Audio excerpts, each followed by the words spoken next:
In the last episode, we took the interior from this to this. And we spent hours vacuuming and shampooing this disgusting carpet. In this video, we'll be chasing down a parasitic draw on the electrical system, finish installing our rear seats, chase down some leaks on the Land Cruiser, and take it for its first real test drive. And in the end, we might just discover a problem that could change the entire direction of this project.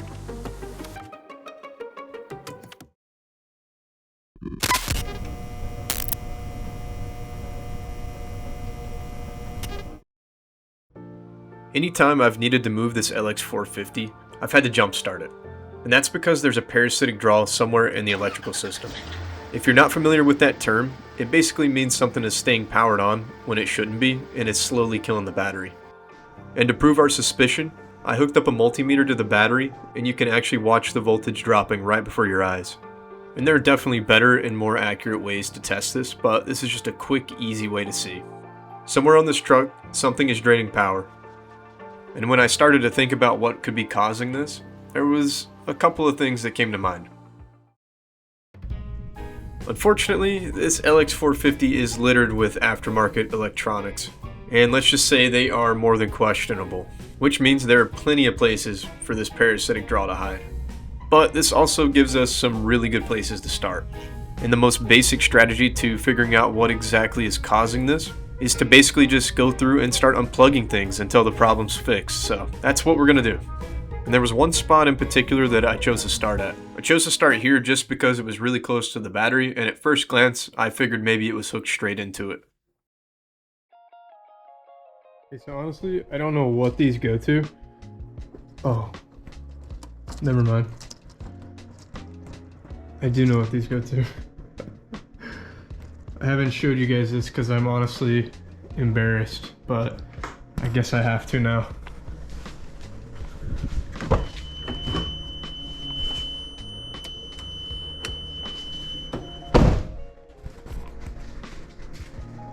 Have you ever seen anything like this? That has to be the most awful thing I've ever seen. I don't even know how somebody gets this idea. But it's so painful, and those are gonna be gone in just a second.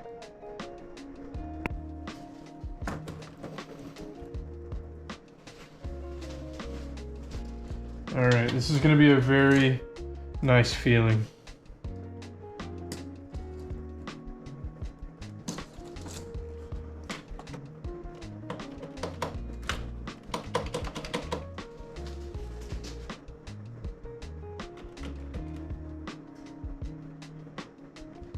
I just traced it a little bit, and you run up under the battery box here, and then right down there it looks like they're just tapped into the fog lights, because that's what they turn on with. So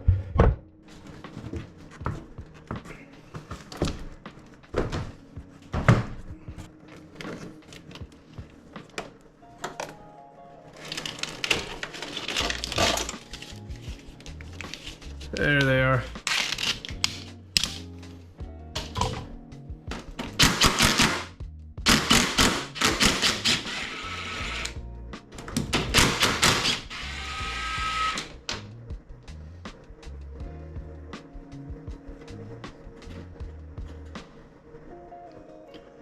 Alright guys, check this out. So I didn't really notice this until I started messing around a little bit more with this wire, but this is speaker wire. Somebody actually ran speaker wire from the fog light up to those LEDs on the windshield wiper fluid nozzles. I mean, I never could make that sentence up. Yep, so here's our culprit. Pulled this through, and yep, straight into the fog light. And you know, it doesn't feel like a butt connector or anything was used. It feels like it's just electrical tape. So I'm gonna get two hands and we're gonna see. Yeah, this is definitely a very interesting one, and I hope this doesn't represent the rest of this truck. Let's get this electrical tape off of here. Oh gosh, no, please, look at this. Oh no, It's just twisted in there. I mean, look at this. Oh my gosh.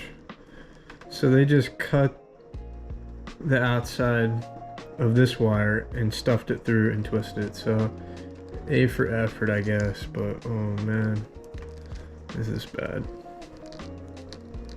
Okay, well, that is our wire removed. So I'm probably gonna cut this and fix this correctly, so let's do that. I don't know if I got it, but cat's going after that now. Yep.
And just to prove that I'm not crazy, look at this.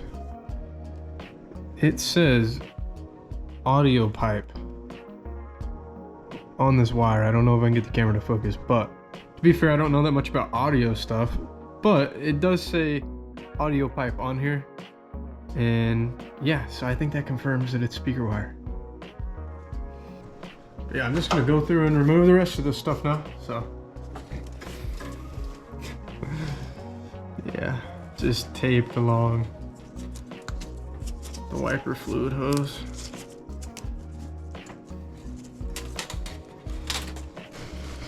Oh, and then a bread tie? Wow, it gets even better. A bread tie. I'll make sure to save that so I can use it later. Wow, that's really good stuff. We might have to replace this. This thing is just falling apart.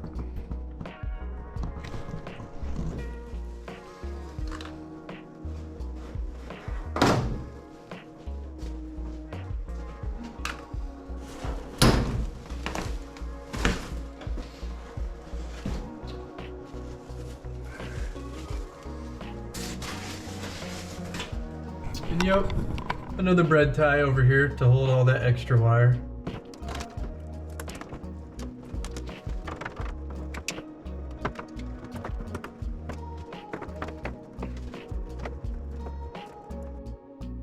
Oh, I was just trying to tighten the nut to hold these in place and snapped it. So looks like, you know, fortunately we're gonna be forced to find new ones, so.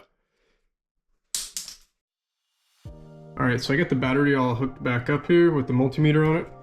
And oddly enough, I really didn't think anything of those LEDs. I didn't think that would be, you know, causing the parasitic draw and killing this battery.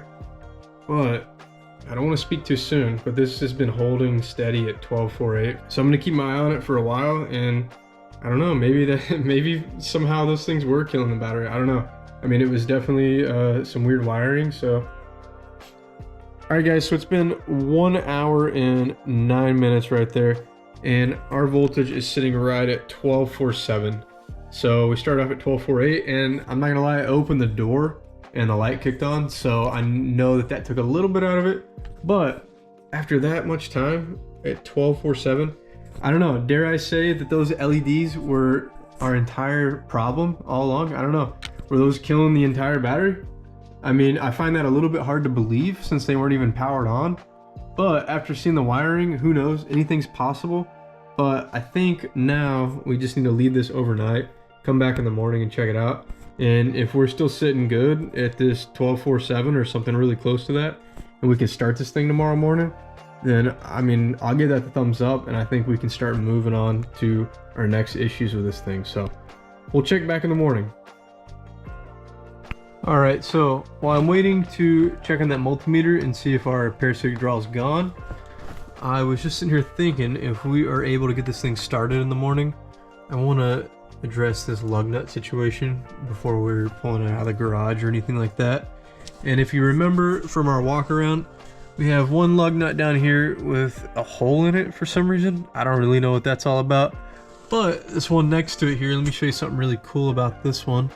Yeah, so this one just comes right off, and that's because it's not the right lug nut.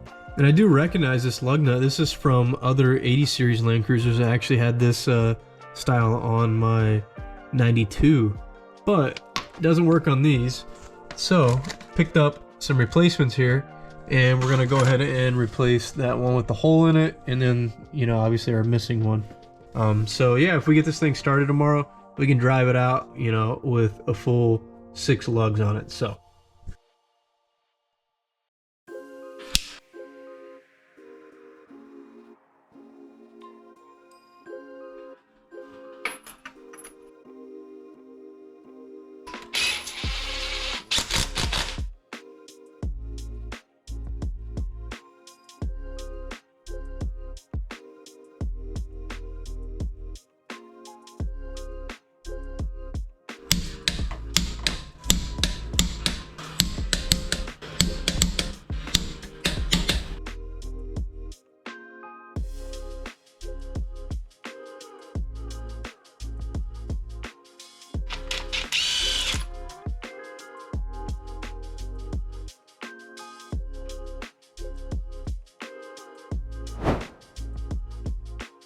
And after I got done torquing down this wheel, I figured it was probably a good idea to go around and check the rest.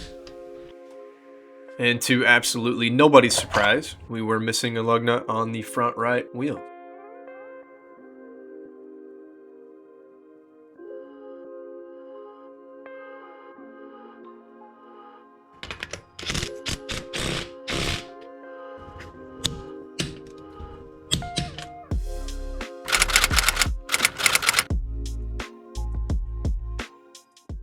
alright, so it's the next day and we're about to check the voltage on this battery and see if our draw is gone. So let's turn this on. And you can see it's sitting like right at 12.44, and we left it yesterday at 12.47. So went down like 0.03, which I don't think is a huge deal. So I don't know, we'll fire this thing up and see how it does.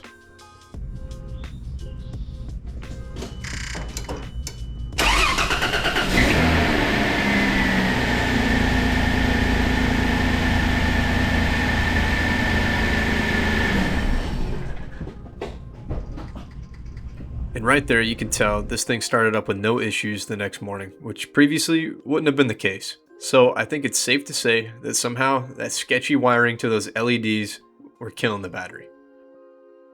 I also did end up picking up some replacement washer nozzles to replace those LED ones. And I promise I'll replace these wiper blades soon too.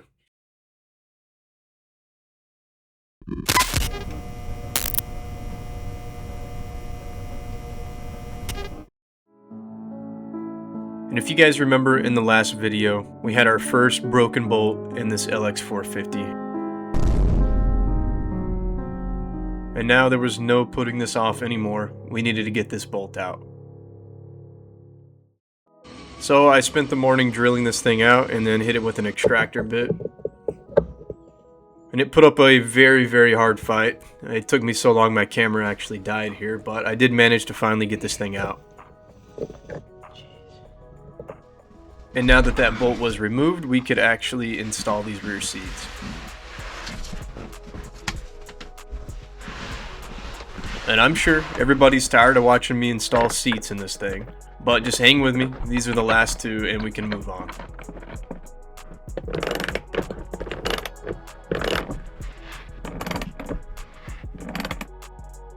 And breaking that seat bolt was my reminder that 30-year-old hardware deserves a little more respect. So I went and grabbed a thread chaser set and cleaned up all the seat bolts and threaded holes. If you're working on old vehicles, these things are great to have. Most threads aren't actually damaged, they're just dirty, rusty, and packed full of years of junk. Just spending a few minutes actually cleaning these up can save you so much time on the back end, breaking bolts, stripping threads, and just a lot of frustration overall. And I can't lie, these things are actually kind of fun to use. Running one of these down a bolt full of rust and crap is very satisfying, just watching it all come off. So I learned my lesson, and we'll be taking the time to clean out just about everything we removed now. And we're going to try to not break any more bolts on this thing.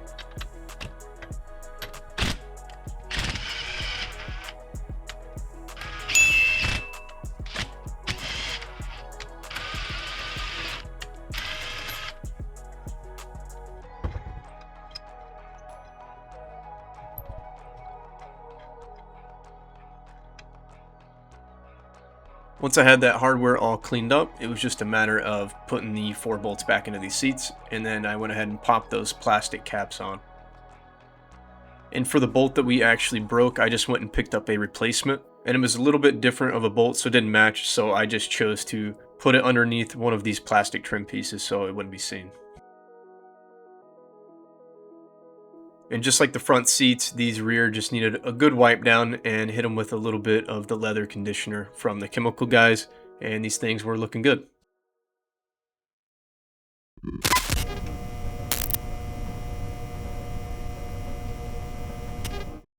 For a long time now, I've needed a dedicated workbench in my garage.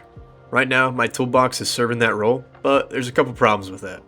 The first one is that the lid opens and it has good storage underneath, but I can barely use this because I usually have crap all on top of this box. And the second problem is I can't mount my bench vise to it, well, because the lid opens. And working on this LX450 has officially pushed me to my limits. I finally decided it's time to build a dedicated workbench for the garage. When I started thinking about building one, the biggest question was, what do I use for the top? I didn't want to spend a bunch of money on a butcher block top, but I also didn't want it to look like I nailed a bunch of 2x4s together and called it a day. So that's when I came across the idea of using an old door. And this door specifically is a commercial rated fire office door from an old building that was being gutted. I found it for super cheap on Facebook Marketplace, and I think it's going to make a great top.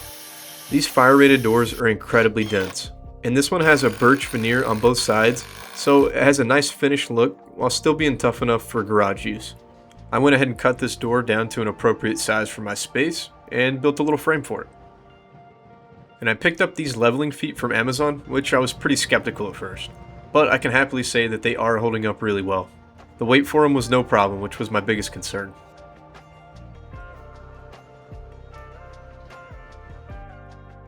After I got this workbench all assembled, I just came back and hit the frame with some black paint.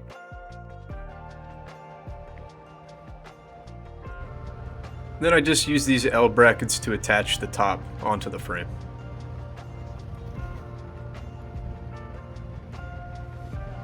And here it is sitting next to my box, and now we can move all the junk on top of my toolbox over to the top of this thing. And then the last things I did were just mount this power strip on the back wall, as well as mount my bench vise on the left. And I'm really happy with how this turned out. I think it looks really nice, and it's also extremely sturdy. The only thing are those 2 spots where the hinges previously were. Might come around and do like a front edge banding just to cover those up. But for now, this will be perfect.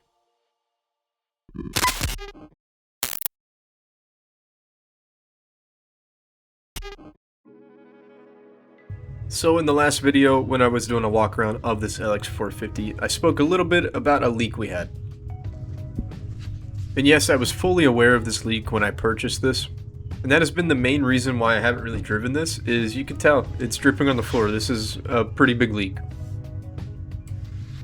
So now that we had actually sorted out the electrical problems and we could start this vehicle when we wanted to, that meant that this leak was the last thing stopping us from driving it. So I was naturally pretty eager to get this sorted out, so I went to town with the brake cleaner and got everything cleaned off.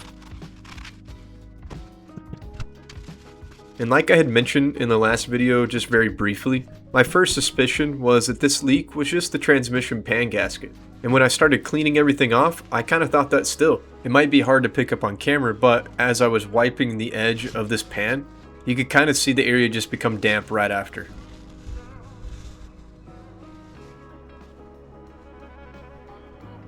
So after seeing that, I just tightened these bolts. And believe it or not, I've seen so many times that just loose bolts around a transmission pan or oil pan are what's causing the leak.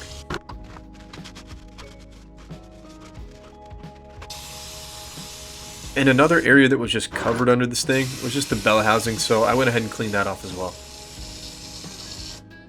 And after I got everything cleaned up, we just started this thing and backed it up. I let this thing run for a little bit and kept a real close eye on that leak. And I didn't see anything immediately leaking, so that meant we were good to take this thing on a test drive.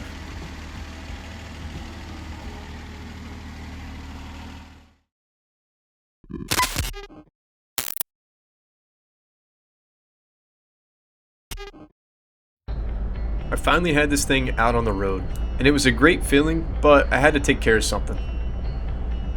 This Land Cruiser had sat for about 2 years, and that meant that the fuel in this tank wasn't very good. But since it clearly wasn't bad enough to not let this thing run, I just figured we'd water it down with fresh gas. And this thing had about half a tank, so we have half a tank of bad, half a tank of good. So that'll even us out to about a full tank of average gas. And with that average quality gas in this thing, it ran a little bit better, so I was happy. So I continued to drive this thing around. I just kept a close eye on all the gauges and listened for any weird noises, but to my surprise, everything was going really well.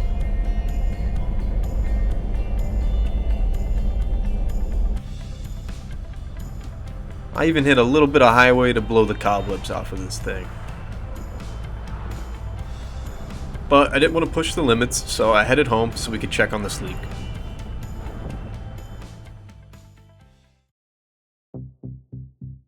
I got back and got this thing parked in the garage, and it was time to look under here. And this transmission pan was looking super clean. So all was good and well until I spotted this. To the untrained eye, this doesn't look like a huge deal, just a little bit of oil leaking. But if you know what oil leaking in this spot can mean, this is something you never want to see. Oil dripping from the bottom of the bell housing like this immediately brings two terrifying words to mind: rear main. If you're not sure what I'm talking about, I'll give you a quick explanation. The rear main seal is a seal located at the very back of the engine, around the crankshaft where it exits the engine block and connects to the transmission. Its entire job is to keep engine oil inside of the engine. The problem is, when that seal starts leaking, replacing it isn't a simple job. That's because the seal is sandwiched between the engine and transmission. You can't just reach in and swap it out. The transmission has to come out first, and on a four-wheel drive vehicle like this LX450, that also means the transfer case, drive shaft, cross members, and just a whole lot of labor. That's why seeing oil in this area can make your stomach drop a little bit. A rear main seal leak can turn into a major project really quickly. Fortunately, Toyota gave us a little bit of a break here. While this is fairly common but not included on every car, the bell housing actually has an inspection port cover that we can remove and use to look inside. And if the rear main seal is leaking, we should be able to see fresh engine oil inside the bell housing and all around the flywheel. So, without further ado, we're going to pull off that inspection cover because whatever's on the other side might determine the entire direction of this project.